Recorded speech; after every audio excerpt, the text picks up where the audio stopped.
Hey everyone, Scotty Mo's back online. I've got a problem with Ant Middleton. Well, I've got a problem with a lot of people actually, but I wouldn't phrase it as a problem. I'd frame it as a question. I've got questions for Ant Middleton. Is he really on our side?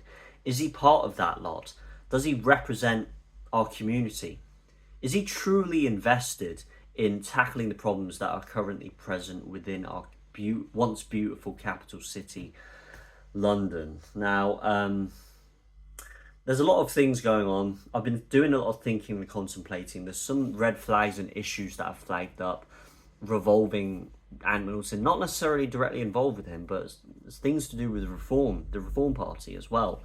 Now, I was about to make a video telling you guys that Ant Middleton would be the perfect person to be the mayoral candidate under an advanced UK party. He should switch over to Advance. He'd be a great asset to the Advance party, and I think he should just soldier ahead to, be a candidate for mayor of London under Advance. But then I've been thinking. I watched that video of Tim Davies from Fast Check Performance. He was just basically laying out the previous incidents that Anne Middleton has been involved in. Now, in the past, he punched a female officer. He assaulted her whilst he was alcohol induced. Now, he came out very apologetic for it. He spent 4 months in prison, and he's obviously moved on from it. But, I'm willing to give people second chances. But there's three major red flags that I want to talk about in this video. The third point has to do with reform. Now, this first point, this is probably, I'd find myself in a very difficult position to forgive. Him and his wife, years ago, they were banned as company directors because they owed HMRC £1 million in tax and VAT. Now, this is a moral boundary that you can't cross me with that. That is just totally unacceptable. I don't want my mayor of London to be a tax fraud. If I was in London, would I vote for Ant Middleton as mayor of London if I knew that he intentionally avoided paying taxes? I don't know if this is true, I don't know the full details of it. Now, I will apologise to my audience in advance that I haven't done my proper homework and research into Ant Middleton enough. And, you can fill me in on the details down in the comment section below, because all I've seen are his ex-posts. I've never even heard a speech made by him. And I've heard a lot of good things talking about Ant Middleton, but £1 million of unpaid taxes. I am a person who lives technically paycheck to paycheck, and there are a lot of people in the white working class community who are in the same position, if not worse, than I am. We pay our taxes, we pay our debts, our council tax, our dues. We abide by the law. I would not vote for this mayoral candidate if he owed that kind of money in taxes and VAT. That is a tax fraud. But fill me in on the details on that. Maybe I'm talking shit, but if you know about that and you know more about this, you have more information, shout out in the comment section. Second point, he lives in Dubai. Dubai, of all places. This is a place that benefits off of slave labor. You can read into it. It's a place that attracts the globalist, materialist, money-loving, Bugatti supercar-loving, Andrew Tate kind of people. Dubai is not a place that shares the same values as, customs and ways of life as we do here in the United Kingdom. Our societies are separate. I would never move myself to Dubai. Never in a million years, even if I became rich. Now, I'm really sort of convinced that if you're going to be a mayor of London, if you're going to take up a political position, you need to be on the ground. You need to be present with the people of your community to represent the people in London. You have to be on the ground inside of the city so you can truly have a deep understanding of the issues that are lurking within your constituency, within the capital city that you're representing as mayor. And this is the kind of problem I have. And you're starting to see sort of Paul Thorpe vibes, but what Paul Thorpe, he's actually doing his stuff, and he's holding his head above the parapet and standing for Tommy Robinson and talking good stuff on his channel. And, he lives in a Christian country, but Ant Middleton living in Dubai, I've got a problem with that. Now, here's one thing that, this has to do with reform, by the way, relating to this second point. Now, I'm just going to read to you the eligibility rules to be mayoral candidate for London. You have to have occupied as owner or tenant any land in Greater London during the whole of the 12 months prior to the day of nomination and day of mayoral election, and your main or only place of work of employment during the 12 months prior to nomination and election day has been in Greater London. Okay, let's consider this. So 12 months before election day, Ant Middleton has to have his permanent residence and permanent place of employment in Greater London. So if you put your shoes, put yourself in Reform HQ shoes, what are they thinking?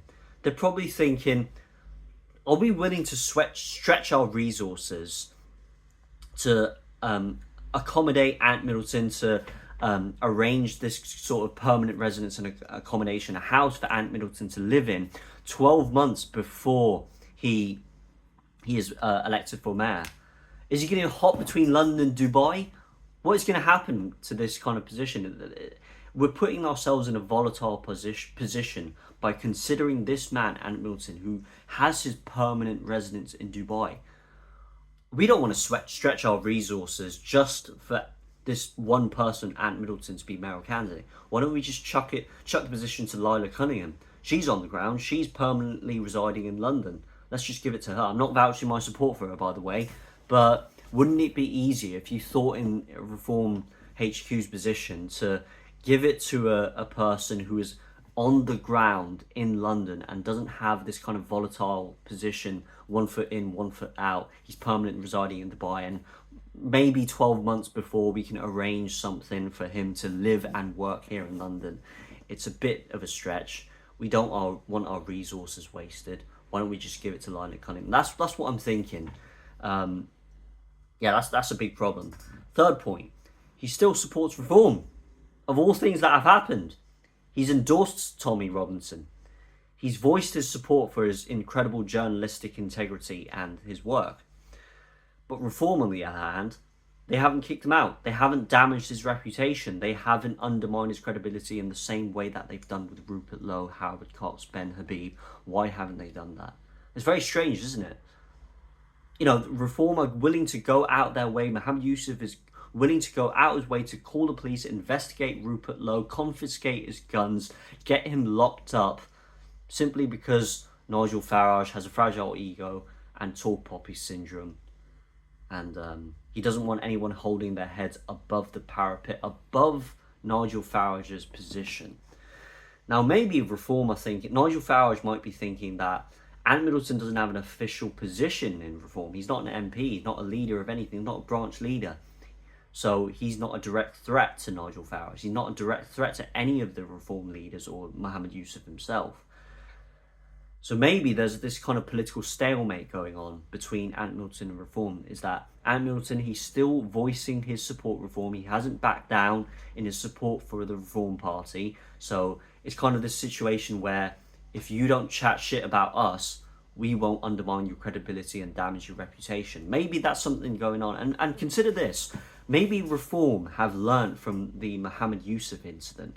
You remember when he left Reform, he went to Daily Mail and he threatened to damage Reform's reputation by calling them a racist party, for kicking and threatening Mohammed Yusuf out of the party due to his ethnicity. And 48 hours later, he came back to the party. Maybe Nigel Farage has learned from this. He's used this as experience to deal with Ant Middleton in a kind of diplomatic manner. And Ant Middleton is doing the same as well. I don't think Ant Middleton truly supports Reform. That's just my thought.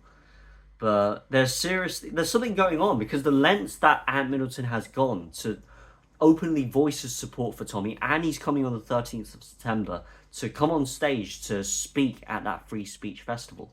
Surely by now, Nigel Farage doesn't want anything to do with Ant Middleton.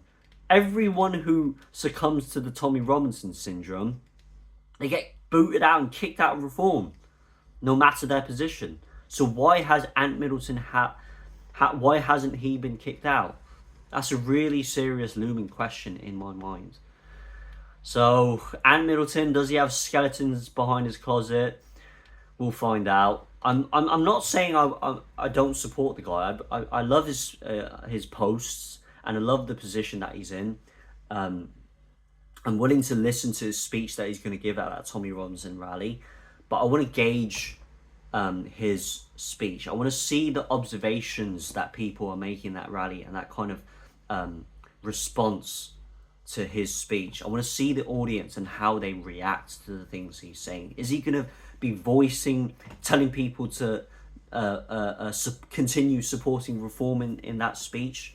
I don't know. We'll just have to see. The jury's still out on Ant Middleton. Let me know your thoughts. If you have more insight into this, if you have a lot more information and detail that you can fill me in on, just go ahead in the comment section and contribute to this discussion. Thank you very much for tuning in. It's Scotty Most Clocking out.